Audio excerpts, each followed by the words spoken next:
Hello and welcome to the Street Crime UK YouTube channel. Please don't forget to like, share and subscribe. Today we look at one of the most dangerous drug lords to ever exist in the UK criminal underworld. David McMillan was born on the 9th of April 1956 and is a British/Australian drug smuggler who is best known for being the only Westerner on record as having successfully escaped the infamous high security Bangkok's Klong Prem prison. Mr. McMillan's exploits were detailed in several books, such as Unforgiving Destiny and Escape the Past, and in the 2011 Australian telemovie Underbelly Flies, The Man Who Got Away. Mr. McMillan even quotes at one stage going on to say, "Imagine losing everything you care about, home, family, freedom, every object that built your life," wrote Mr. McMillan. Then, locked in some of the world's worst prisons, even if you survive, there are little deaths feeding on your guts, and when that happens 5 times over 30 years, those little deaths drain your soul. In the book Unforgiving Destiny, the relentless pursuit of a black marketeer reveals the ultimate cost of survival in the darkest of dark worlds.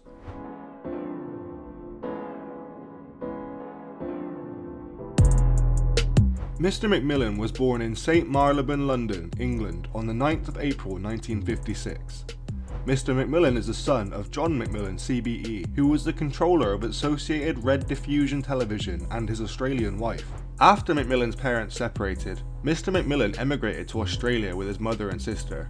Mr. McMillan attended Caulfield Grammar School in Melbourne, Victoria. Caulfield Grammar School is an independent, co-educational, Anglican, international baccalaureate day and boarding school located in Melbourne, Victoria, Australia. Caulfield Grammar School at the time was an all-boys school, founded in 1881, which later merged and became a school for both boys and girls. After working as a cinema projectionist and a camera operator in Sydney, Mr. McMillan began a short-lived career in advertising with Mazius Wine Williams in Melbourne.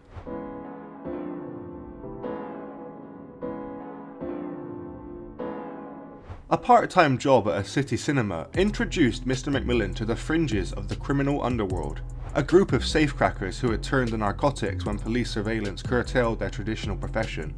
Connections with the free marijuana hippie lobbyists brought these two worlds together, and a tempting opportunity for Mr. McMillan, who was himself well-travelled. At the time, Mr. McMillan was a distributor of a monthly magazine, The Australasian Weed, a drug reform periodical, and advocated the complete lifting of the prohibition against drugs for recreational use. Mr. McMillan then began a career as a drug smuggler, during which Mr. McMillan had developed the bag duplication system at Sydney's Kingsford Smith Airport in the late 1970s, where Mr. McMillan smuggled hashish in from India. In 1979, Mr. McMillan fell out with the disgraced peer Lord Tony Monaghan after the exiled lord attempted to trap Mr. McMillan in a gambling sting operation using the large-scale bets of the Chinese-run cockfights in Manila. Lord Monaghan had hoped to employ Mr. McMillan's technical expertise to detonate an explosive capsule in the necks of fighting cocks, and so determine the winners in advance. Lord Monaghan planned to swindle Mr. McMillan out of the betting stake after a test game had been completed. Mr. McMillan was alerted to the scam by his Chinese filmmaking friends and left the Philippines after cautioning Mr. Monaghan for attempting to fix the cockfights. Mr. McMillan would later move on to hoodwink smuggler Howard Marks in the 1980s, resulting in Mr. Marks' conviction and imprisonment in America. Imprudent spending attracted the attention of federal police when a Clarnet Coachworks car was imported from California bearing papers that had greatly undervalued the vehicle. This slip-up led to a major investigation which eventually revealed houses, businesses and properties along the eastern coast of Australia, brought with cash and valued in the millions of dollars. These assets later became the subject of Australia's first important confiscation of drug-earned assets. At the peak of Mr. McMillan's career in the 1980s, Mr. McMillan was a multi-millionaire and maintained homes, offices and apartments all over the world. After 3 years, Mr. McMillan and business partner Michael Sullivan were arrested following Operation Aries, a Victoria Federal Police Task Force operation reported to have cost over $2 million of Australian dollars. Mr. McMillan and Mr. Sullivan, along with their partners Clelia Vigano and Mary Castillo, were arrested on the 5th of January 1982 for conspiracy to import heroin.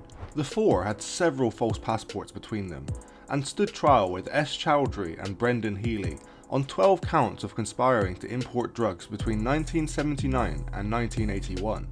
Mr. Healy was acquitted on all charges, and 9 others accused of the conspiracy accepted indemnity against prosecution in exchange for testifying against their co-conspirators. Mr. McMillan stood accused of travelling under 30 false passports and keeping station houses in London, Brussels and Bangkok. The trial heard charges for an attempt to escape Melbourne's high-security Pentridge prison by helicopter using former SAS personnel in a scheme engineered by a vengeful Lord Monaghan. The prosecution opposed bail from Miss Castillo, who had a 4-month-old baby with Mr. Sullivan, because she had access to funds and it was thought Miss Castillo could flee to the wealthy parents in her native Colombia. The police surgeon reported that all 4 defendants were habitual heroin users. Clelia Vigano and Mary Castillo were 2 of 3 women who died at a fire at HM Prison Fairley on the evening of Saturday, 6th of February 1982. After Miss Castillo's death, Miss Castillo's baby went into the custody of Mr. Sullivan's mother. The consequent 6-month trial produced 116 witnesses and a hung jury that finally returned a verdict after 7 days of sequestration. Despite being acquitted of 11 of the 12 counts, Mr. McMillan was found guilty of the remaining count and was sentenced to 17 years before being released in 1993 on parole. During the trial, agents from the United States Drug Enforcement Administration testified against the Thai national Mr. Chowdhury, who they believe had links to the Golden Triangle's 3rd biggest heroin exporter, and the kidnapping and murder of an agent's wife in Chiang Mai. Mr. McMillan denied any connection with Mr. Chowdhury and was acquitted of the relevant charge. However, the American involvement led to a lifelong antipathy between the DEA and Mr. McMillan.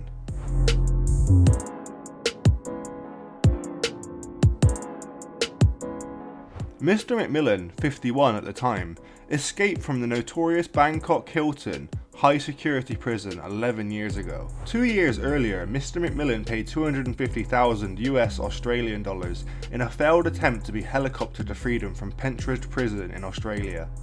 Mr. McMillan would make a daily trip from Kensington to Dorking to pack healthy food nutrients in tins for a living. The Evening Standard tracked down Mr. McMillan, who was still wanted in Thailand for heroin trafficking and in Australia for breaching parole. Mr. McMillan is safe in his humdrum lifestyle because the government refuses to extradite anyone to a country that carries out the death penalty, and dodging parole is not an extraditable offence. Now, in the style of Howard Marks, the international drug dealer who became a best-selling author, Mr. McMillan is touting a book about his 30 years moving heroin from Southeast Asia, Pakistan and Afghanistan to Europe and Australia, and Mr. McMillan's prison escapades. The book, entitled Escape, is selling well in Asia and was later published in Britain. In the 80s, Bayswater-born Mr. McMillan, son of one of the first controllers of ITV, was a multi-millionaire with homes in Mayfair, Melbourne, Bangkok, Hong Kong and Brussels. Mr. McMillan remembers, "I was a stubborn little bastard and I wanted my own way in all things, and a life of adventure. The drug world provided that opportunity."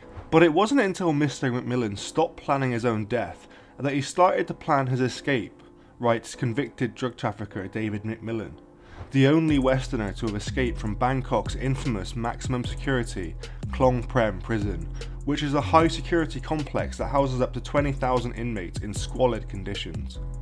In August 1996, Mr. McMillan escaped Bangkok's Klong Prem prison, where unlike the normal drug dealers who suffered from vermin, worms, tuberculosis and AIDS, surviving on a diet of soup at the occasional fish head as well, Mr. McMillan's wealth had brought him a chef, servants and a sanitary toilet. "I knew I was going to get the death penalty, so I had to move before being sent to the Bac Kwang prison known as the Big Tiger, which holds Thailand's death row," Mr. McMillan says. Mr. McMillan gave the guards the impression he was content, but secretly acquired hacksaws hidden in posters for his cell walls. Mr. McMillan used these to saw through 2 bars in his cell and descend 40 feet to the ground using webbing belts. Reaching the prison factory, Mr. McMillan collected a stash of gaffer tape, 8 picture frames made by prisoners, civilian clothes, and drinking water. Mr. McMillan then constructed 2 ladders using bamboo poles, tape, and frames to scale the prison walls. Before reaching the outer wall, Mr. McMillan had to negotiate Marsbar Creek, an 8-foot wide trench full of raw sewage that would have at the time had the most atrocious smell. Afterward, Mr. McMillan washed with the water and changed clothes before tackling the prison's electric wire, feeling only 2 surges of electricity on his rubber soles before dropping to the ground below. Finally, Mr. McMillan skirted the outside of the prison with an umbrella over his head, because escaping prisoners don't carry umbrellas. Within 4 hours, Mr. McMillan was on a flight to Singapore after using the new passport to clear Thai immigration. By the late 90s, Mr. McMillan was back in Britain and was arrested at Heathrow in 2003 with half a kilogram of heroin. Mr. McMillan was sentenced to 4 years at the time, and was later out on parole. "I'm gonna go straight now," Mr. McMillan claimed. The Thai Department of Corrections said, if Mr. McMillan comes back, he will be arrested and recharged. As of today, the fugitive known as Mr. McMillan admits that life on the run was exciting and it was ultimately unfulfilling. "Such a life is not quite worth the suffering," Mr. McMillan said. "Most of my friends from those days are all dead now."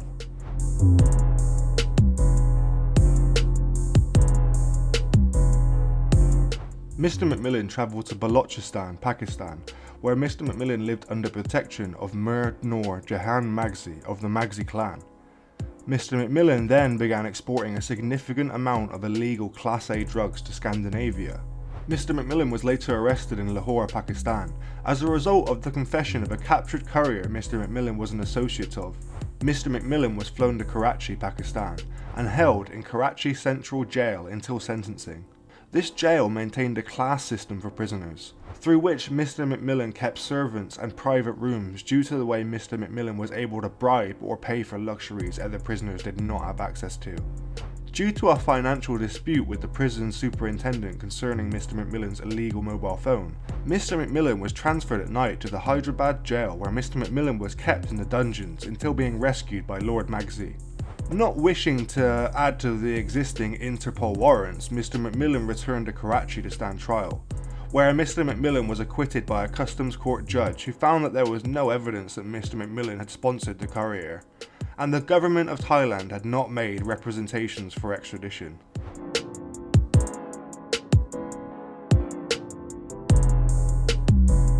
Mr. McMillan decided to return to London in 1999, but was later arrested again in 2000 in Copenhagen, Denmark.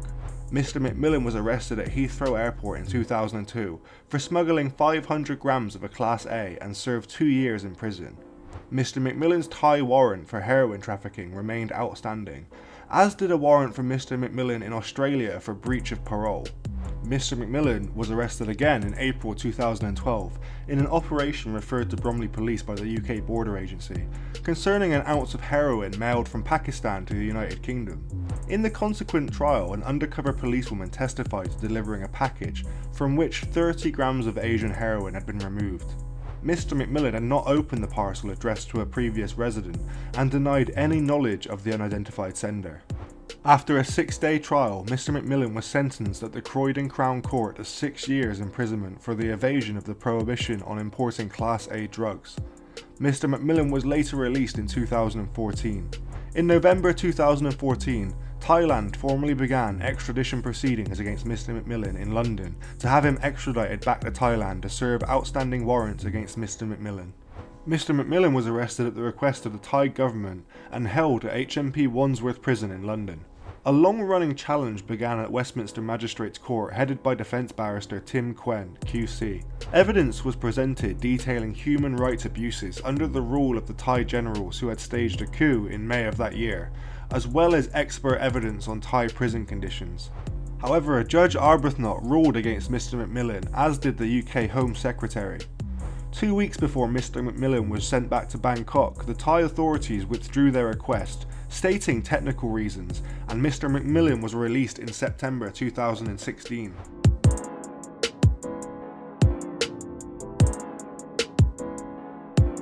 As a 12-year-old, David McMillan appeared nightly on the Nines Network Peters Jr. News, presenting news stories for children in a regular 5-minute TV bulletin.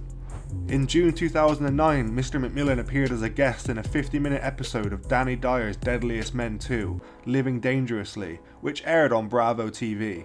The episode presented Mr. McMillan as having settled peacefully with his partner Jeanette and their children. In 2011, Australia's 9 network produced and aired Underbelly Flies, The Man Who Got Away.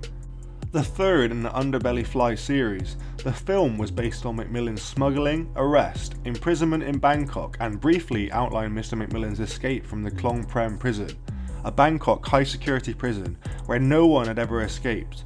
That is until Mr. McMillan did just that and broke the stigma of a once invincible prison. An accompanying book, McVillain, The Man Who Got Away, was published by Pan Macmillan in April 2011, based on Mr. McMillan. 6 years following, in the late April 2017, Mr. McMillan published Unforgiving Destiny, The Relentless Pursuit of a Black Marketeer, a second autobiography detailing Mr. McMillan's experiences in Afghanistan and Thailand, and his 2016 trial. The actions by David McMillan will forever be remembered throughout Bangkok and the UK criminal underworld. And if you enjoyed learning about Mr. McMillan's story and what he went through as an infamous drug smuggler, prison escapee and author, be sure to stay tuned for more. Please let us know what you think about David McMillan and his story in the comments below. Thanks for joining us today. If you enjoyed the video, don't forget to give it a like and a share, and leave any thoughts or suggestions you have in the comments section. We love to read through them all. And if you're new but enjoy UK true crime content, then subscribe to see when our newest video releases. And as always, stay safe. Hello everyone and welcome to the Street Crime UK YouTube channel. Thank you for joining us. Please don't forget to like, share and subscribe for more exciting content. Today we'll be exploring the life of a Manchester drug lord, Mr. Marcus Callaghan, who ran a £32 million operation to flood the northeast with heroin and cocaine from a flat in Tameside. Marcus Rico Anthony Callaghan ran his illegal operation like it was a legitimate business, employing a money man to launder piles of cash and using expensive corporate entertainment to thank his clientele for their custom. Mr. Callaghan, born and brought up in the Newcastle Street home, was the head of the business, which was based on a premises at a block of residential flats at Canal View in Stalebridge, and which he ran with 2 pals from home. Keneal Henry, 25, was one of his trusted lieutenants, while Jerome Hamilton, 33, was a worker. A fourth member of the gang, Rui Zhu, 39, from Birmingham, was said to be a part of the logistical arm that dealt with the movement of a vast sum of illicit money. A fifth man, Theo Henry, also played a crucial and vital role in the drug peddling business, while others named as Thomas Jeffrey, Stephen Sewell and Christian Molyneux are also believed to have aided Mr. Callaghan. Marcus, or Mr. Callaghan, played a leading role in both the supply of drugs and money laundering. He was described as the controlling mind. Gang members Theo Henry and Keneal Henry had an intimate knowledge of the conspiracy and were directing others. It emerged the boss of the Manchester-based Callaghan Solutions Limited had his own business premises and illicit pay scheme, and employed a money man to field piles of dirty money and invest it so cash would come out clean. He even officially registered as a company director and formed a team of employees to deal with management issues, security and logistics. Even though this was criminal activity, it was also a business and shared many of the same attributes as a legitimate business. There was a hierarchy with bosses and workers, and Mr. Callaghan was the head of the business. He was the controlling mind of the operation and played a leading role in both the supply of drugs and money laundering. There was a system for the payment of the commodity. There was business premises, there was security, and there were logistics. There was a system for banking the proceeds, and there was even corporate entertainment with the head of each end of the supply chain meeting up. It was a supplier entertaining the purchaser and thanking them for their custom. It was a wide conspiracy to supply a number of different customers on an almost industrial scale. This was a sophisticated and very well organised crime group that flooded Middlesbrough and the northeast with heroin and cocaine, blighting the lives of some of the most vulnerable people.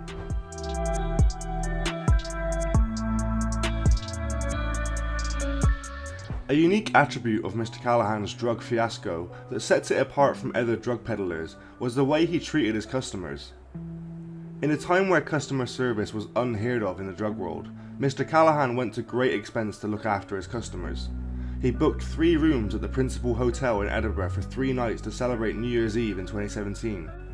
He was said to have booked a VIP table at the Opal Lounge, a bar in Edinburgh, to bring in the new year, spending £395 on a magnum of vodka and a bottle of rosé champagne. Mr. Callaghan laid on the lavish corporate hospitality for clients, in which he treated them to £400 bottles of pink champagne, VIP access and £800 a night hotel mini breaks. Mr. Callaghan, who ran his £100 million drugs empire like a legitimate business, was also captured on CCTV splashing the cash in a swish night spot to thank the clientele for their custom. Furthermore, 3 of his major fixers were booked in the separate rooms at Edinburgh's prestigious Principal Hotel for a Hogmanay celebration to see in 2018. Hogmanay is the Scots word for the last day of the old year.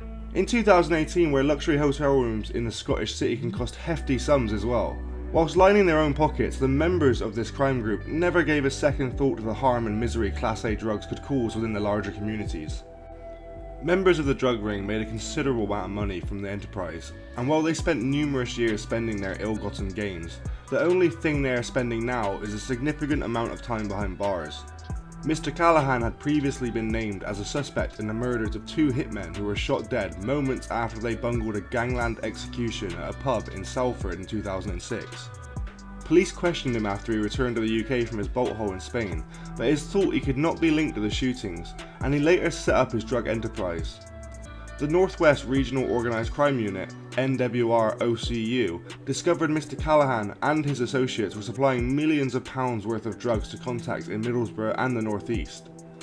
The operation was run from a flat in Stalebridge, where drugs would be stored before being driven to the North East in hire cars and handed to buyers for distribution.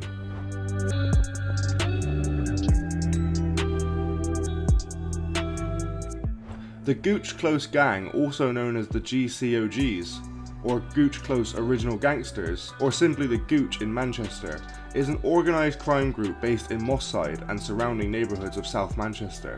Most members of the gang grew up on the west side of Alexandria Park Estate in Moss Side around Gooch Close, which is where the gang gets its name. The Gooch is part of an alliance of Crip gangs. It had violent disputes with many other South Manchester gangs, most notably the Doddington Gang, formerly known as the Pepper Hill Mob, the Moss Side Bloods and the Longsight Crew. Young men would hang around a shebeen on Gooch Close selling drugs, which is where the gang started and how they got their name. Gooch Close was a small cul-de-sac of semi-detached houses with an alley at one end.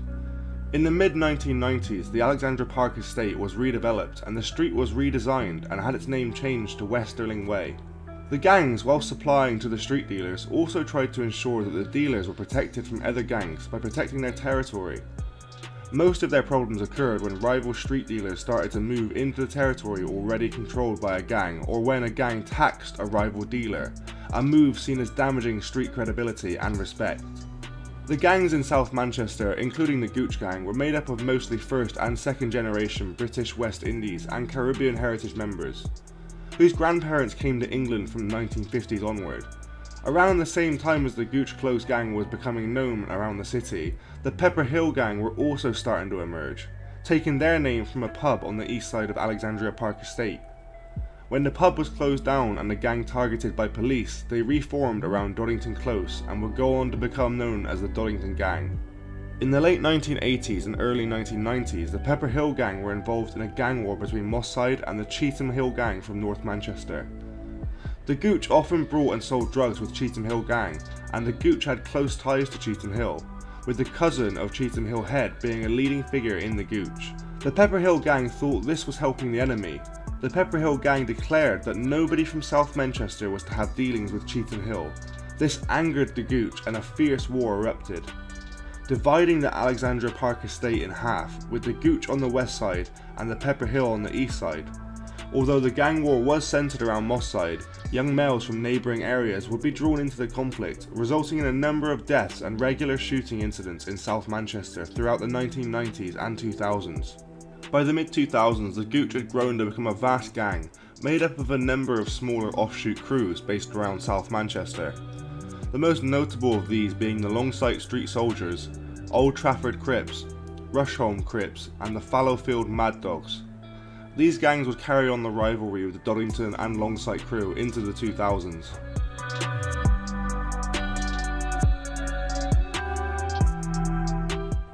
Smartly dressed and aged 28, Miss Constance Howarth told an Old Bailey jury she was no gangster. "I'm just a girl, I don't know anything about guns." But they did not believe her. She was convicted of being an underworld arms dealer and jailed for 5 years. A decade later, Miss Howarth was back in the dock. This time she was charged with conspiracy to murder and jailed for life with a minimum of 20 years to serve. This is when she made a bid to get out of jail by blaming 2 notorious South Manchester gangs for the Devil killing, which led to her being locked up for life. The shooting at the Brass Handles, a family pub in Pendleton, Salford, was one of the most notorious crimes in Greater Manchester's recent history.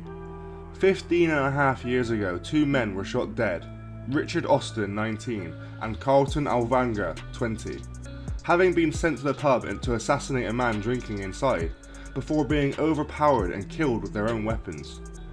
2 other young men, Salford's David Totten and his friend Aaron Travers, were shot and wounded by the would-be hitmen. In the moments before the failed assassins were killed by some unknown person or people inside the pub and dragged outside, it had been engineered by Bobby Spears, Paul Macy's right-hand man, who had fallen out with the intended target of the shooting, David Totten. Mr. Spires gave himself an alibi by watching a Manchester United match in a box at Old Trafford as the assassination bid took place. Keen not to be seen or to be involved in an attack of one of Salford's own, Mr. Spears had turned to Ian McLeod, one of the founding members of Doddington Gang, to help taking out his rival Mr. Totten. Mr. McLeod was a veteran of the drug wars of the 1980s, who had gone into the security business. He had met Mr. Spears when they both undertook a security industry authority training, and after being approached for help, recruited 2 naive young men, Mr. Austin and Mr. Alvaranga, for the hit job on Mr. Totten. Even though all of this was known years ago, Miss Howarth, in a bid to get out of prison, put forward a different version of events, claiming that Mr. Alvaranga and Mr. Austin died as a result of feuding between the Gooch and Doddington Gang. Miss Howarth applied to the Courts of Appeal in June 2020 for leave to appeal against her conviction, and her lawyer told the court that in 2006 the Doddington and Gooch were at war, resulting in a series of fatal shootings. These included the killing of Ramon Cumberbatch, who was shot dead by a known Gooch member in 2005 September, and the killing of Jonathan Cowley, also shot dead by a man with ties to the Gooch. Miss Howarth's appeal bid rested on the argument that Ian McLeod was the leader of the Doddington Gang and that Mr. Austin and Mr. Alvanga were members who had lost pals to the Gooch and that they were out for revenge that night. And she asserted that it was not David Totten who Mr. McLeod, Mr. Austin and Mr. Alvaranga were after that day, but another man drinking in the pub, Marcus Mr. Callaghan, who was associated with the rival Gooch gang at the time. Her lawyer told the Court of Appeal that there had been a failure by her former legal team, a major failing to make relevant requests to disclose material to suggest that the Brass Handle shooting was inter-gang related violence, with Mr. Callaghan as the main target. It was claimed that such a plan did not need her as a spotter, that she did not know Mr. Callaghan was even going to be there, and that her first legal team had failed to advise her of her need to call Mr. Spears at her trial as a witness. It was suggested they should have requested a delay in the trial in order for him to be extradited from Spain, where he fled in the aftermath of the killings. However, Miss Howarth's legal bid was heard by 3 judges and ultimately failed. Denying Miss Howarth leave to appeal against her conviction, Lady Justice Carr said that Mr. Callaghan's theory was highly speculative, not least because Mr. Callaghan was of mixed heritage and bears no resemblance to either Mr. Totten or Mr. Travers. Lady Justice Carr added that Mr. Callaghan's theory would have involved the applicant effectively accusing Mr. McLeod of organising the shooting because of gang rivalry. Given the applicant's close contact with him, that would not have exonerated her. Advancing this theory would have exposed Miss Howarth to the likelihood, if not certainty, of her previous convictions for perverting the course of justice in the context of a serious gangland murder and firearms offences being admitted before the jury. Miss Howarth played a key role in the botched gangland hit, guiding the would-be assassins to their quarry inside the Brass Handles pub in Salford. At about 2:15 PM on March 12, 2006, the family pub in Pendleton was busy with locals watching the Manchester United vs Newcastle game on television. As the gunman entered the vault, Miss Howarth of Rosalind Court, Salford, had already slipped away into the ladies' toilet, where she heard the firecracker sounds of shots as she touched up her lipstick. Richard Austin and Carlton Alvaranga were reluctant to carry out the hit, and were seen being forced out of Ian McLeod's car in the minutes before the attempted hit, and when it was catastrophically wrong for them. The pair walked to where David Totten and Aaron Travers were sitting together. Mr. Austin fired 6 times and both men were hit and seriously injured, but Mr. Alvarenga's handgun jammed. Several customers then fought with the gunmen, disarming them during the struggle, but were shot and fatally wounded. They collapsed outside on a green croft in Fitzwarren Street and died at the scene. Mr. Totten and Mr. Travers were driven to hospital by friends. Neither would cooperate with a police inquiry. A CCTV system inside the pub had been ripped out by the time the police arrived, but a case was built around the telephone communications. Miss Howarth was convicted alongside Ian MacLeod, who received a life sentence and a recommendation to be served 21 years. Bobby Spears, who had fled to Spain in the aftermath of the shooting, was extradited in 2009 and convicted after a second trial. He was jailed for life and must serve at least 23 years. Sometime before the shooting, Mr. Totten was refused entry at a nightclub in Manchester. He told the doorman he was a friend of Bobby Spears, who already was inside. The bouncers fetched Mr. Spears to the door, even though he knew who Mr. Totten was. He feigned ignorance. Mr. Totten then started to drink in Mr. Spears' local, the Brass Handles, which it's believed Mr. Spears interpreted as a threat. This petty spat was considered to be a potential spark for the murder plot. In 2009, Marcus, or Mr. Callaghan, was named as being a person of interest in connection with the murders of Mr. Austin and Mr. Alvarenga, but was never called up as a witness or called up for investigations. It remains to be a mystery of what Mr. Callaghan was doing exactly at the time of the execution.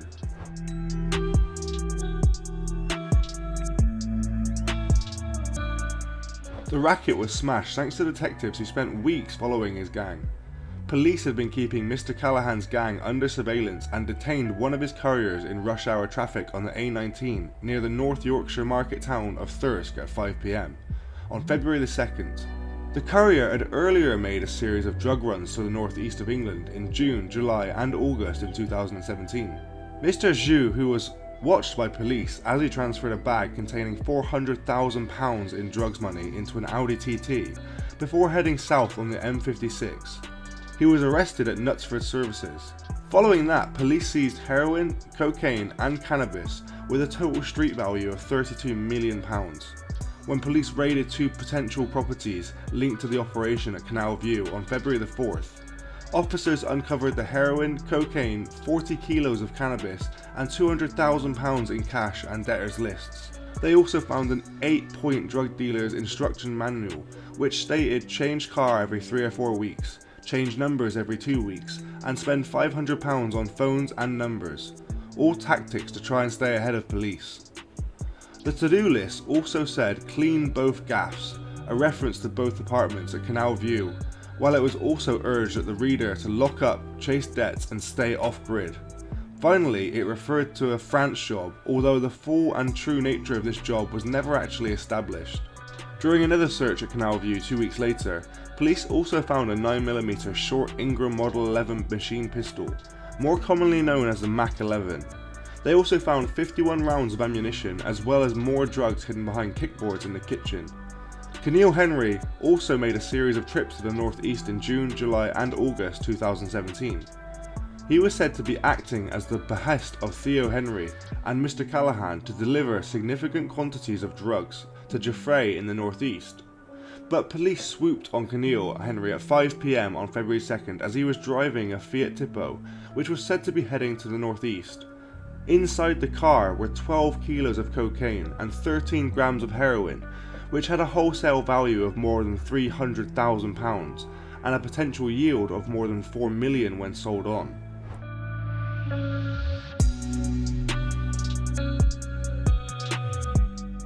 In sentencing, Mr. Callaghan was found guilty of 2 counts of conspiracy to supply Class A drugs and 2 counts of conspiracy to supply Class B drugs. He was also convicted of conspiracy to acquire or use criminal property. Now he is facing a 24-year jail sentence after he was convicted of conspiracy to supply huge quantities of a high-purity Class A drug. His month-long trial at Manchester's Minshull Street Crown Court was surrounded by high security, including armed police. The jury found him not guilty of possessing a firearm with intent to endanger life and possessing ammunition with intent to endanger life. Keneal Winston Henry, 25, of Colmington Close, Holme, was also found not guilty of possessing the gun and ammunition with intent to endanger life. He admitted 4 counts of conspiracy to supply Class A or Class B drugs.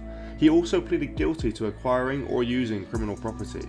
Jerome Noah Hamilton, 33, of North Down Avenue, Holme, was found not guilty of 4 counts of conspiracy to supply Class A or B drugs.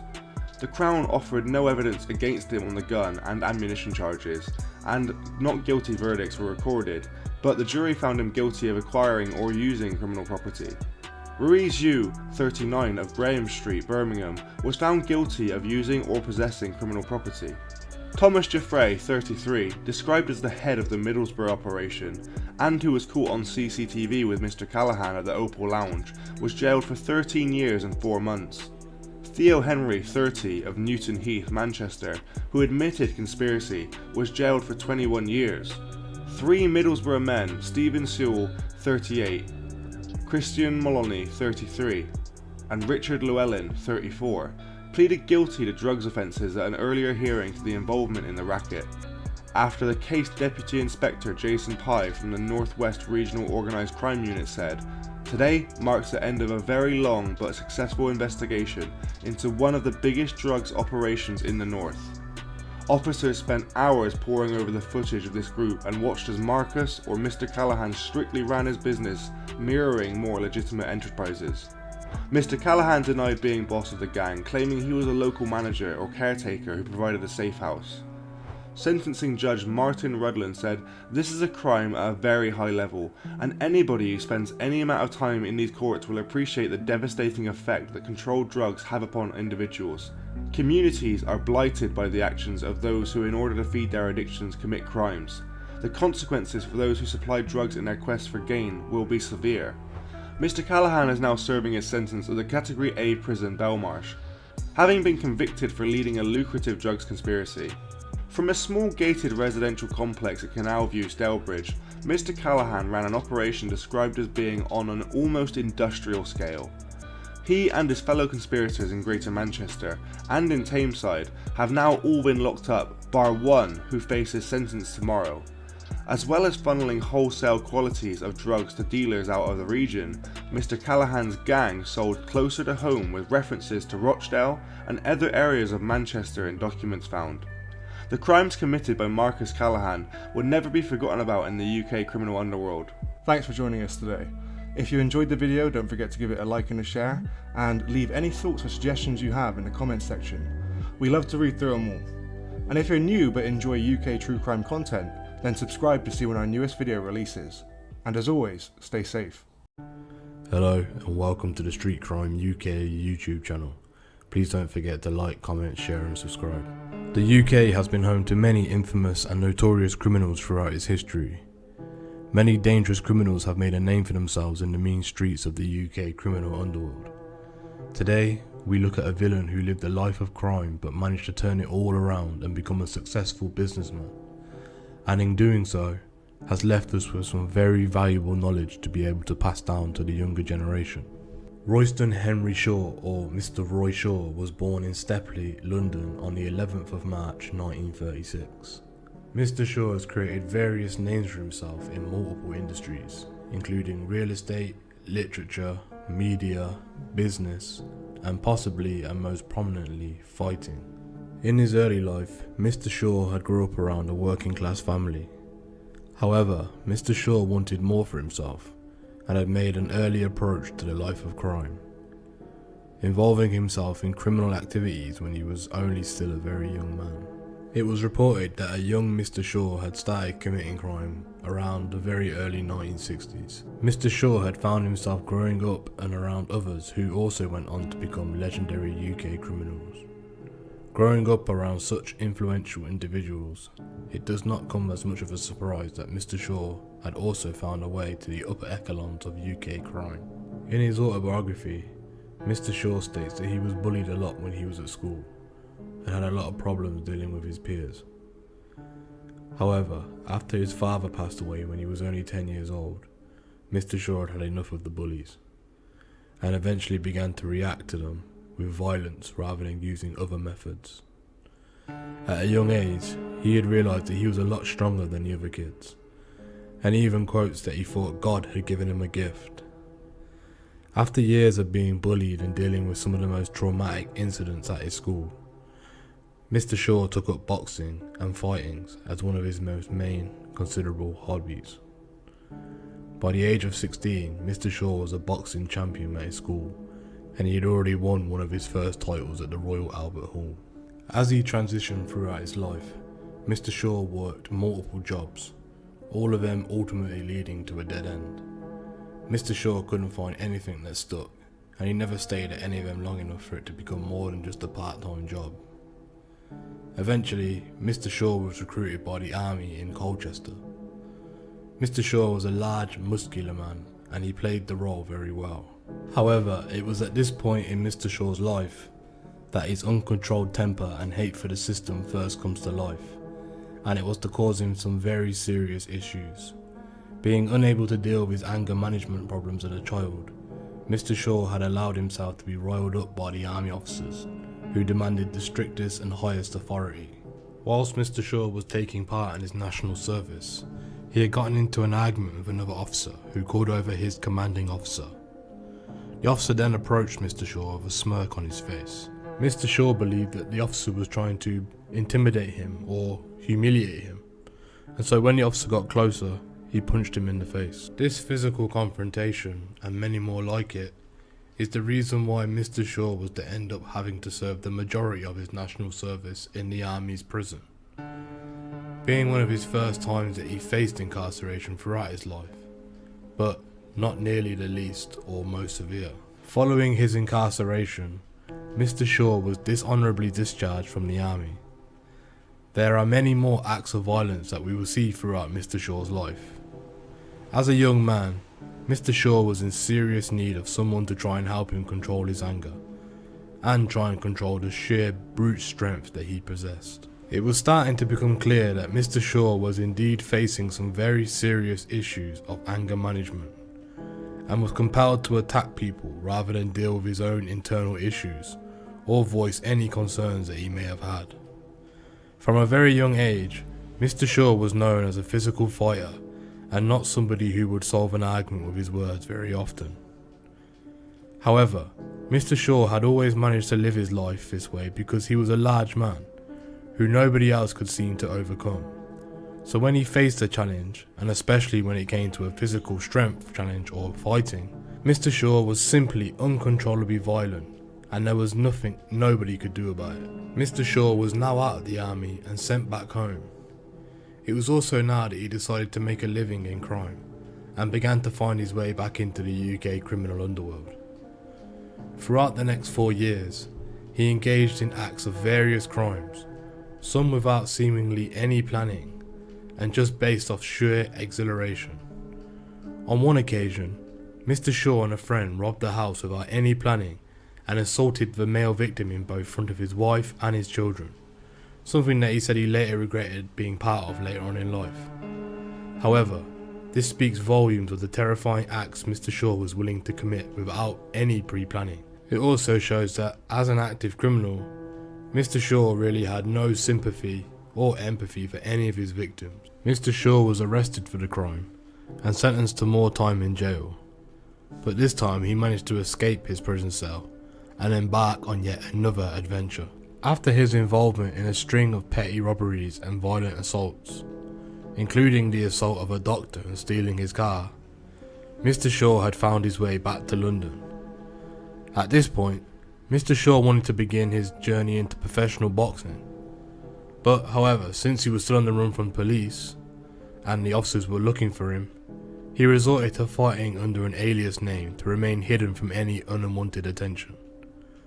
After taking various steps to get himself involved in the industry, where he was known as Roy West, Mr. Shaw realised that his criminal record was going to be a setback. This setback was something that he was not going to be able to overcome, as he had already made a reputation for himself, and everywhere he went, everyone knew he was there. After only a few months, he was caught by the police and back in jail. He had also committed various other crimes whilst out on the run. Upon release from jail, It was reported that Mr. Shaw had fallen for a Maltese lady. He had fallen to her to the point where he had decided he wanted to move in with her and get married. He travelled to meet her family and have a big wedding, but he unfortunately managed to ruin his chance at keeping the lady as his wife by showing some of his family to be some of his unjust behaviour. On one instance, he threw a bottle of alcohol over a religious family statue. On his honeymoon, it was reported that he got so drunk he took on the entire bar and was arrested, hence ruining his marriage and carrying on with his old ways and tendencies. It is believed that after this incident, the relationship was no longer existent, and Mr. Shaw was again a single man. On another of Mr. Shaw's rampages, Mr. Shaw was present at a dance in a hall in Germany. Mr. Shaw had come across a beautiful young woman that he thoroughly admired and quickly realised he wanted to have a chance to dance with. After realising there was a line of men simply waiting for an opportunity to dance with the woman, he merely used his strength to overcome the line, and instead of lingering around, used violence to attack the people ahead of him in the line.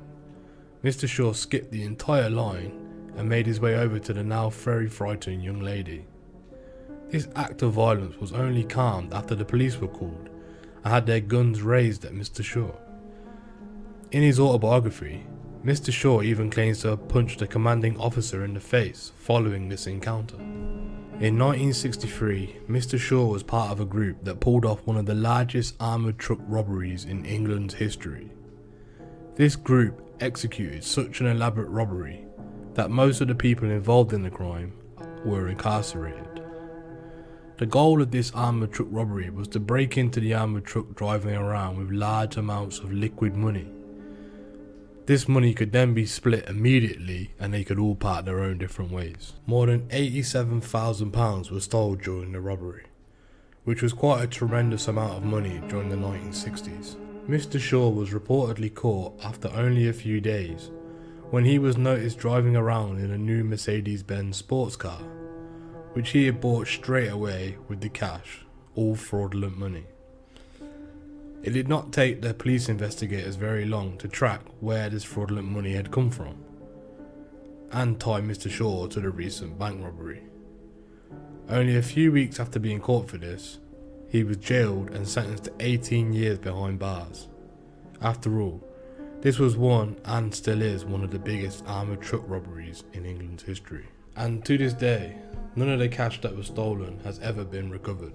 In Wandsworth Prison, where Roy was incarcerated, he routinely stabbed police informers and even slashed the throat of one of his closest friends due to his strong belief in the code of honour amongst criminals that he believed must not be broken at any cost. He also found himself serving time with one of the most infamous UK train robbers, Mr. Ronnie Biggs.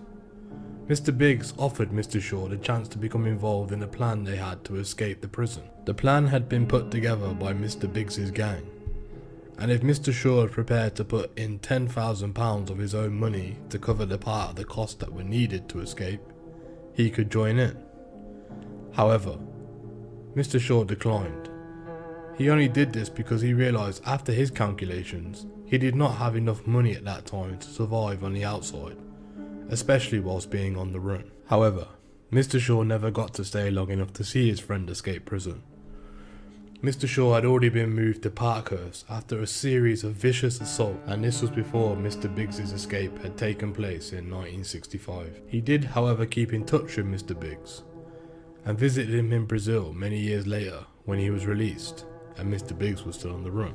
After spending some time in Parkhurst, and after many violent incidents and clashes with the authorities whilst he was there, Mr. Shaw was now sent to the psychiatric unit at Grendon Underwood.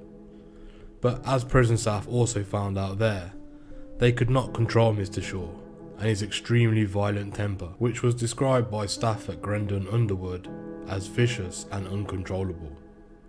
And so there was only one place left to send Mr. Shaw, and that was to Broadmoor High Security Psychiatric Hospital. Doctors at Grendon Underwood had noted Mr. Shaw as mentally ill and unstable for a typical prison environment. As Mr. Shaw had spent his life dealing with the uncontrollable violent outbursts he would have, It was only a matter of time before his temper soon brought him to the attention of the high security ward of the psychiatric hospital. During his 5-year stay at Broadmoor Hospital, Mr. Shaw had gone through various treatments, multiple drug programs, and had been dealt with a multitude of practitioners and different doctors.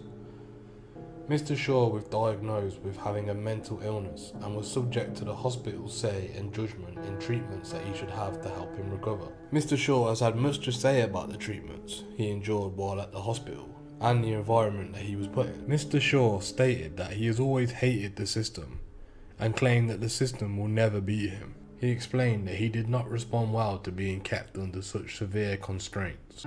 Doctors who were working during his stay in the hospital have spoken about the many efforts in which were made to try and control Mr. Shaw and prevent any more violent attacks on other patients or staff members. Whilst in the psychiatric ward, Mr. Shaw actually underwent experimental procedures that were taking place at the time. One was known as electroconvulsive therapy, and this was used in an attempt to help him manage and limit his violent temper. Electroconvulsive therapy is a form of shock therapy that passes electric currents throughout the brain, which intentionally triggers seizures. Some doctors believe that this allows the brain a chance to typically rewire itself or fix internal issues that therapy is not helping with. Mr. Shaw's doctors believe that this new form of therapy may help him.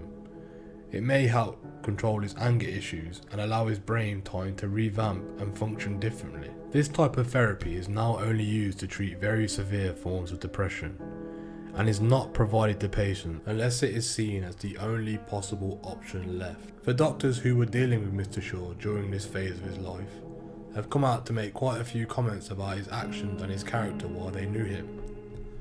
Some of these practitioners claim that although Mr. Shaw seemed to be a very soft-spoken man, he was still a very intimidating looking gentleman, and when faced with any therapies that he was not willing to undergo, he became a powerful and dangerous person, one that made it almost impossible for anyone to treat him properly. Doctors from this part of Mr. Shaw's life also reported that the treatments were nearly a complete failure and were not able to reduce any of the aggressiveness that Mr. Shaw possessed. Instead, they only increased his unpredictable violence attacks and made his uncontrollable anger even more uncontrollable. By 1974, Mr. Shaw had already spent approximately 18 years in various different prisons. He had seen more than 22 different jails in his lifetime. After this lengthy incarceration, Mr. Shaw tried again to turn his life around. And it's here we see some significant changes in his atmosphere and his engagements. As earlier discussed, Mr. Shaw had already attempted to break into the ice world of professional boxing in his younger years, but was unable to do so because of his previous reputation and incarcerations. At this point, and after Mr. Shaw had been released from his 18-year sentence, he again attempted to get into the unlicensed boxing career world. Back in his 20s, Mr. Shaw had fought under the alias of Roy West when he initially tried to get his boxing career off the ground. But now, as a much older man, but a free man, at the age of 42, Mr. Shaw again enrolled himself into some of the boxing fights that were taking place, and now with a new nickname, one that was Roy Shaw, the Mean Machine. A fight that was billed to the public as the most gruesome fight of the century, and promised to be a fight to the death between Mr. Shaw and the undisputed, undefeated, bare-knuckle boxing champion Donnie the Bull Adams, was set up, but then halted by the police because such underground bare-knuckle boxing contests were still illegal, and the fight had attracted enormous publicity at the time. However, so great was the amount of money riding on the fight that both men had agreed to wear gloves and have a fight. Mr. Shaw won, destroying the Bull Mr. Adams in seconds, and from there went on to take his great rival, Lenny the Governor McLean. Lenny was a much younger man than Mr. Shaw. However, Mr. Shaw beat him in their first fight. The pair went on to fight again, and Mr. Shaw lost the rematch. Another fight was billed to take place, and Mr. Shaw lost that fight, with Mr. McLean emerging victorious again. However, Mr. Shaw states that he only lost the rematches as he had drank a bottle of ginseng before the fight, which made him feel drowsy and unable to get into the fight. The legends of the two men and the myths that surround them still continue to this day, as people differ as to how many times they have actually fought and who won the fights. Mr. Shaw took a second serious shot at becoming a professional fighter, starting in 1978. 11 of Mr. Shaw's boxing matches were recorded on his boxing record. Mr. Shaw had gained many victories, including some of the very infamous ones over very prominent names in the boxing industry at that time. However, after suffering a broken rib injury, Mr. Shaw's boxing career seemingly went downhill, and this significant loss in the ring took a huge hit on his fighting reputation. With a total of 9 wins and 2 losses, it appears Mr. Shaw did apparently try to turn his life around for some while, and let go of his criminal name and demeanour, and began to become involved in other aspects of his life. If it was not for his unfortunate injury of a broken rib, it is maybe possible to assume that Mr. Shaw would have went on to claim more boxing victories as a professional fighter. He may well have even went on to excel at the sport. In the 1970s and 1980s, Mr. Shaw began to create a new reputation for himself, and started many new streams of life after letting go of his previous criminal activities. Some of these include media press, movies, books, and even music. It was at this point in his life that Mr. Shaw crafted his own autobiography known as Pretty Boy, in which he explains the different encounters that he has experienced throughout his criminal life, his boxing career, and his life thereafter. In the late 1970s and in the early 1980s, Mr. Shaw was something of what was known as a tabloid celebrity. He had appeared in multiple newspapers and documentaries over the years. Mr. Shaw was such a huge figure in the criminal underworld that just him attending many of his friends' funerals or even attending a court case was enough reason for the tabloids to bring the cameras out. Mr. Shaw was also a subject of a documentary in 2006 titled Roy Shaw Brute Force. This film exemplified his story and had the original footage of Mr. Shaw's boxing career and various matches that he had throughout his career, as well as stories from Mr. Shaw himself regarding his criminal past and the other criminals that he was always associated with. This is a very interesting documentary and is also followed up with a second DVD called Roy Shaw's Fight School. Many members of the public were interested in learning about Mr. Shaw's turn throughout his life, from growing up in such harsh childhood conditions to becoming a criminal and then beginning his boxing career. He also later appeared in some other films, from growing up in such a harsh childhood environment, becoming a criminal, becoming a boxer, and then a successful businessman. He also appeared in a few low-budget films with his friend Dave Courtney. Mr. Shaw's life has been documented in many books and literature. Even his own arch-rival, Mr. David McMillan, wrote a section about Mr. Shaw and his boxing in his book, The Governor, which was released in 1998. Mr. Shaw was also mentioned and heavily featured in one of his longtime friend Kate Cray's book. Mr. Shaw went on to co-write another book with his friend Kate Cray, entitled Roy Shaw Unleashed. This novel encompasses a series of stories about the criminal underworld of London as Mr. Shaw was moving through them in the 1970s and 80s, and it also explains some of his boxing career thereafter. Mr. Shaw's son had also wrote a book called Mean Machine Roy Shaw, which was published in 2019 and featured lots of untold stories. As clearly made evident, Mr. Shaw was the face of a lot of media attention following the end of his criminal career. Throughout his entire life, he had created a name for himself in both good and bad lighting. A lot of the people across London and the rest of the UK knew who Mr. Shaw was, and his reputation varied depending on what industry you recognised him from. However, even his boxing career itself was affected by his life in crime, and this reputation in the criminal underworld seemed to follow him wherever he went. As Mr. Shaw got older, his life took even more interesting turns and twists. After serving his last prison sentence and attempting to make a turnaround in his life towards a better path, Mr. Shaw tried to live a more legitimate lifestyle and explored other industries with more potential. Mr. Shaw did not remarry, but he did have a son and a daughter, and has various grandchildren. His son, Gary Shaw, has actually spoken out about his experience growing up in the shadow of his father, and has been outspoken about his father's reputation and how it affected his own life. In his later years, Mr. Shaw lived in Walton Abbey, Essex, surrounded by his 2 Rottweilers to keep him company. After retiring from boxing, Mr. Shaw became more invested in becoming a businessman and started to get involved in many financial ventures. Mr. Shaw became involved in more real estate investments and found out it was a much more legal and easier way to make money. It was revealed that ever since his release from incarceration, Mr. Shaw had begun investing in land investments himself, after receiving advice from another successful business associate. It was to be this involvement in the property business which would lead him to make a series of smart investments, which eventually made him a self-made millionaire. However, in 2009, Mr. Shaw reached another obstacle in his life, one that proved to be quite an unusual turn of event. As Mr. Shaw aged, he developed the early stages of Alzheimer's, which plays a large role in the things that happened later on in his life.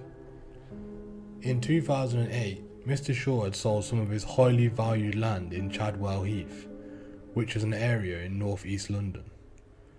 Mr. Shaw sold this land for £2.6 million. Once the sale had been made, it was reported that he had offered £643,000 to be paid to a lady by the name of Linda Finnemore. Miss Finnemore, who was 43 at the time when she applied for the money to be transferred, had met Mr. Shaw when he was battling the early stages of Alzheimer's, a disease that causes severe memory loss. Mr. Shaw was led to believe that she was helping him with some kind of business affairs, while she was simultaneously battling cancer. Both of these claims, when brought to court, ended up being untrue, which came as a big surprise to Mr. Shaw and sent him into a whirlwind of serious legal issues in which Mr. Shaw needed to resolve. After Miss Finnemore began taking large sums of money from Mr. Shaw's account, the bank contacted Mr. Shaw's daughter, who was at that time power of his attorney. After the alarm was raised by the bank for such substantial amounts of money being withdrawn from Mr. Shaw's account, Mr. Shaw's daughter took Miss Finnemore to court to deal with the large funds of money that were being requested, with no exemplifying reason. In court, Miss Finnemore claimed to be a long-term partner of Mr. Shaw's and claimed to have access to all of his assets since she was his common-law wife. However, Mr. Shaw's daughter had never even met Miss Finnemore once, nor could she confirm any of these statements. When questioned regarding the transfers of money to his quote-unquote common-law wife, Mr. Shaw stated that although he had agreed that she was a very intelligent woman and wanted to help her with his financial assets, Mr. Shaw did not at all find her attractive and denied that they were in any way in any type of any relationship. The trial judge, Sir John Lindsay, found Miss Finnemore to be even more untruthful in her case giving evidence. Forensic experts were brought in to examine the documents authenticating the money exchange, and the forensic team found that Miss Finnemore had forged many of the materials on her own personal computer. The judge ultimately found that Miss Finnemore was abusing her purpose in Mr. Shaw's life and had mistreated his personal fortunes for her own personal gain. Mr. Justice Lindsay ordered Miss Finnemore to pay the money to the respective owner, Mr. Shaw, with a sum amounting to £208,000, £20,000 and £57,000, plus all the accumulated interest. In total, Mr. Shaw had received more than £1 million in compensation. The judge ultimately found that Miss Finnemore's claims that Mr. Shaw was willing to transfer the original £600,000 and then an additional £43,000 were a completely false statement, and that Mr. Shaw would never put anything into writing or any identifiable form. Mr. Shaw unfortunately passed away on the 14th of July 2012. He was once one of the UK's most brutal street criminals. Mr. Shaw created quite a name for himself across the various industries, constantly finding ways to get into the media eye. As you can see, Mr. Shaw is from a life of prison and crime, and turned himself round into one of the most renowned men of his era, connecting with some of the most largest names whilst incarcerated, and committing some of the largest robberies while he was out. Throughout his life, Mr. Shaw was not a man to be taken lightly, and definitely had his ways with many enemies and equals throughout his time. from small petty crime in his childhood, working his way up to an 18-year sentence in 1963.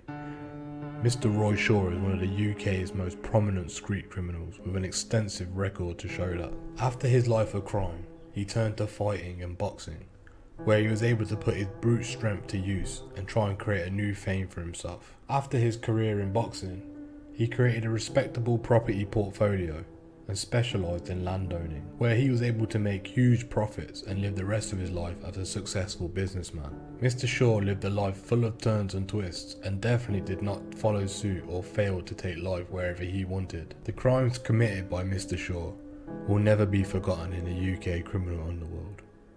Thanks for joining us today. We hope you enjoyed the video. Please let us know what you think about Roy Shaw in the comments section below. And until next time, stay safe. Hello and welcome to the Street Crime UK YouTube channel. Thank you for joining us. Please don't forget to like, share and subscribe for more content. Today we look at Stephen French, a notorious Liverpool gangster. Stephen French is a well-known name across the UK, as well as many other countries. Mr. French seems to be a jack of all trades, having a background in many different industries and constantly pursuing different courses of life. With a tangled life path and seemingly no straight destination, Mr. French has a story with lots of plot twists.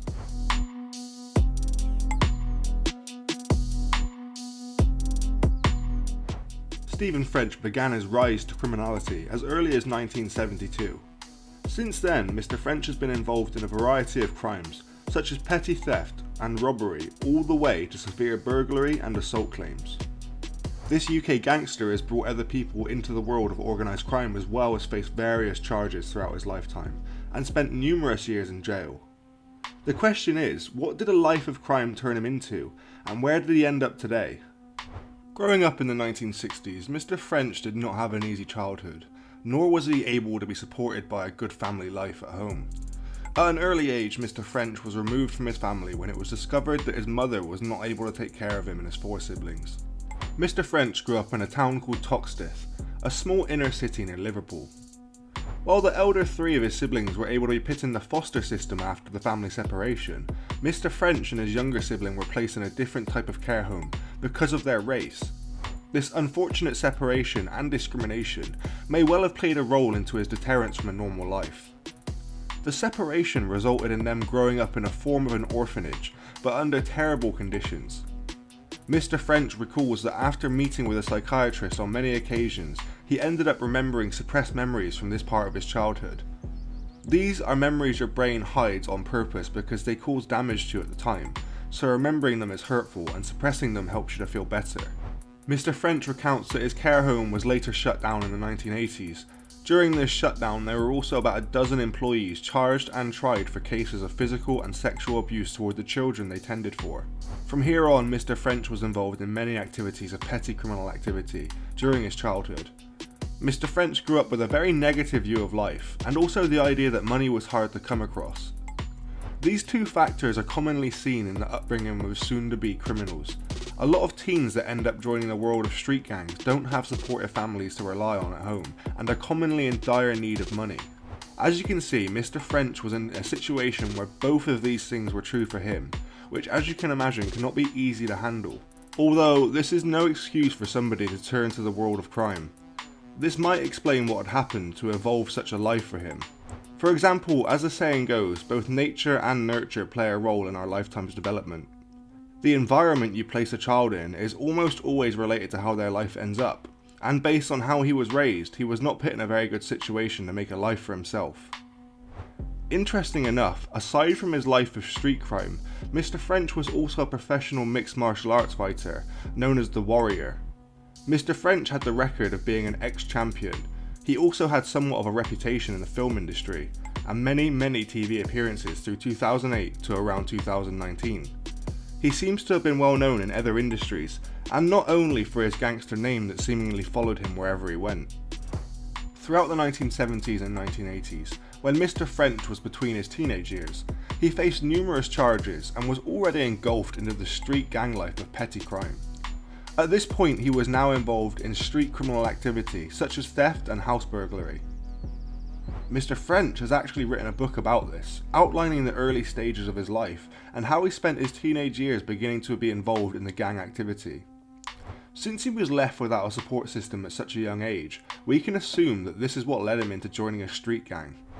This is an interesting viewpoint to how gangs can lure in children and why the enticement seems appealing. Young kids can sometimes be easily swayed against their will to joining this life of crime. However, this life doesn't turn out to be as good as young kids think. Young teens are told they will have support from the group for life and will make enormous amounts of money from it. Children who join gangs at a young age are commonly roped in for life and begin to see the fierce consequences of not being able to leave the group. This is why gang members evolve their crime to grow from petty criminal activity to more serious arrest-worthy behaviours as they age.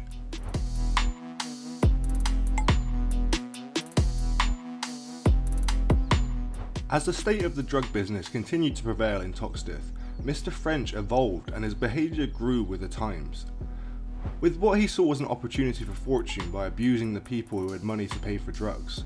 By the time the late 80s and 90s came around, Mr. French was no longer involved in petty criminal activity and had moved on to robbing the richest people in the UK. Known as the taxer of the rich, Mr. French moved on to crime with a bigger reward, stealing from the most powerful crime lords in the UK. He knew these individuals had the most money to pay, and finding a way to take it from them was going to pay off big time. At this point, Mr. French was robbing city barons and torturing them until they pay large fines of money. These city barons were the largest illegal drug dealers across the UK, with large amounts of illicit money on them at all times. This was a prime opportunity in Mr. French's eyes to make a quick amount of money. These criminals could not report Mr. French to the government because their money is illicitly made, meaning if they report them, they're going to also be investigated. Mr. French manages to stay under the radar for quite some time, avoiding any serious fines or prison time at this point in his career. During the 80s and 90s, Mr. French managed to net over £20 million from these famous crime lords found across the UK. To take his illegal activity one step further, Mr. French was beginning to take youngsters from the gangs assimilated with him and turn them into criminals that followed his guide. A prime example of this is Curtis Warren.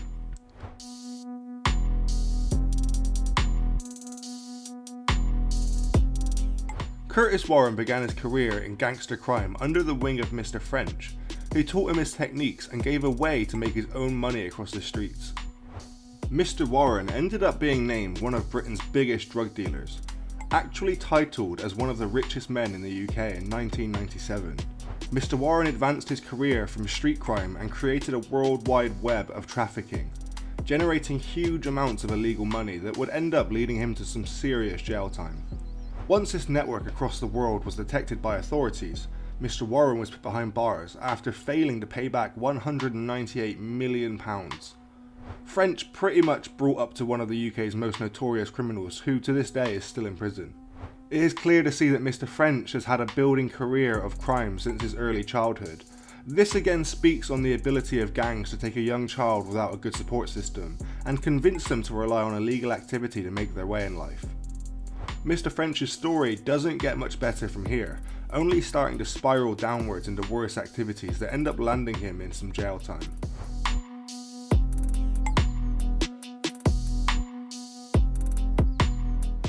What is interesting about Mr. French is that he does not follow a straight or usual life of a street criminal. Mr. French created a really distinctive name for himself, being a self-proclaimed peace activist and also an anti-gun campaigner. Mr. French also did grow up in a very rich lifestyle, and although started off in an orphanage with no family and nearly no money, did end up making lots of capital off property investments. This goes to show that he had an opportunity to clean his life up and distance himself from criminal activity. Mr. French goes on for nearly 10 years after some of his petty crime charges to portray himself as a highly reformed Christian and a peace provider. This is interesting because even after living a life of prompting peace and within communities and having a stand-up job for himself, his reputation is still to be damaged in the future with these allegations and incarcerations that are soon to come.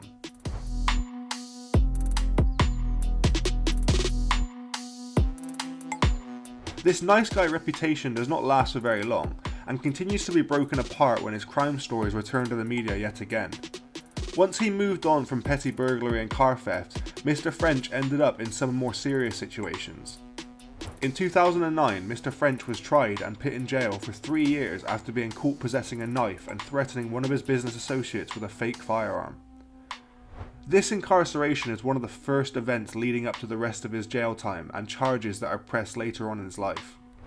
He is again incarcerated for pistol whipping or using a handgun as a weapon of blunt force a fellow businessman. He later tossed the essentially fake gun as well as a machete into the nearby river, the River Mersey. Mr. French was handed a 3-year term for attacking said businessman at an office complex near Liverpool City. After only spending approximately 2 years behind bars, Mr. French was released to live on parole according to some very strict conditions. As you may know, parole conditions and rules are serious, and any breach can land you back in prison just as quickly as you were released. However, this release again doesn't last very long. Although Mr. French was given the specific limitations of what he was allowed to do while he was out of jail, it's been reported that rather than stick to these guidelines and report to the probation centre as directed, he chose to live by his own will and go against these rules. In 2015, Mr. French was caught on photograph sitting at a Liverpool soccer game next to one of the football stars. This media attention is one of the things that brought him back into the spotlight at nearly 55 years old. Mr. French was caught breaking the rules of his probation, which landed him back in jail in order to finish his sentence from 2013's assault charges.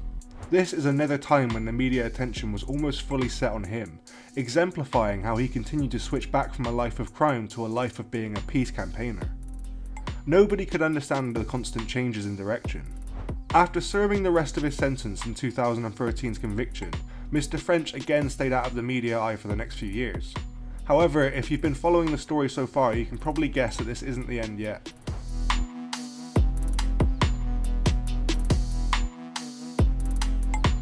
In 2016, Mr. French's story makes a really interesting twist, this time in an unfortunate manner for him. Although Mr. French has been in and out of jail and fighting convictions for the majority of his life, this time he faced allegations of a more serious criminal activity. Charged with 2 counts of rape and lethal threats, Mr. French appeared in court during April of 2016 to fight back against these allegations. It seems fair to say that based on his history, the odds were most likely not in his favour, regardless of whether he is guilty or not. It seems almost impossible that the courts will side with him at this point. The women who came forward with the allegations against him seem to have a very disheartening story about the tales she was telling him. Coming from a life of crime with multiple jail times and incarcerations behind him, Mr. French didn't seem like the most honest and trustworthy guy, making it really hard for the courts to believe him when he was denying these allegations. At 56 years old, Mr. French was being charged with 2 rape allegations. Even more so, this woman's son filed that Mr. French made threats to kill him as well. These trials took place at the Liverpool Crown Court.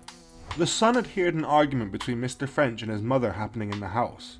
He says that he could hear what sounded like spitting going on between them, as if they were angry with each other. First his mum spitting at Mr. French, and then the return. Out of curiosity and apprehension, the son approached the area of the house where Mr. French and his mother were, and found his mum lying on the floor in obvious pain. Although the son cannot claim to have seen Mr. French commit any physical act, he naturally tried to push Mr. French away, out of the assumption that Mr. French had hurt his mother. Following this, the son tells the court that Mr. French aggressively approached him during this situation and threatens to kill everyone in the family if he gets him arrested. Knowing Mr. French's reputation and fearing that the threat did hold some truth to it, the son took action instead of shrugging it off. The mother and son contacted the police, and so these charges were made. However, this case doesn't end there. Mr. French completely denied any accusation of raping the woman. With a good defence lawyer on his side, the charges ended up being dropped when there was no evidence of the act of sexual abuse. His defence lawyer also claimed that some of the prosecution's evidence was in fact faulty and totally unreliable. Mr. French did, however, plead guilty to the charge of threatening the son, and so these charges were continued accordingly. From here, Mr. French was given 16 weeks in prison and a 5-year-long restraining order against the family, after admitting to threatening the son that day. He was legally recorded as not guilty for the 2 counts of rape and assault. So Mr. French again ended up in prison, possibly for one of the more violent allegations he faced over his lifetime. Although most of his crimes were fraudulent acts of robbery, this media attention was much worse.